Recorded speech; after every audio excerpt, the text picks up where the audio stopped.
Τι κοινό έχει να είσαι σε ένα κάμπριο το οποίο είναι περίπου 250 άλογα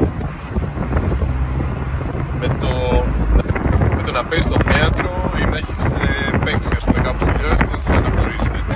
Λοιπόν, προφανώς μιλάνε από μόνες τους και όσοι άντρες έχετε θέματα με τις γυναίκες και θέλετε έτσι πιο πολύ την προσοχή τους, όσοι δηλιάζετε, όσοι τέλος πάντων χρειάζεται ένα σπρώξιμο, γιατί αυτό είναι ένα σπρώξιμο κάποιες φορές, είναι πολύ χρήσιμο εργαλείο, ένα luxury cabrio. Δεν κατά ψέματα, αυτό είναι η λύση σας και σας το προτείνω ανεπιφύλακτα, ή μπορείτε να γίνετε διάσημοι, λίγο διάσημοι, βοηθάει πολύ. Τέλος πάντων. Thank you Mr. Marcus. Thank you Mr. Marcus, XSS Germany. No.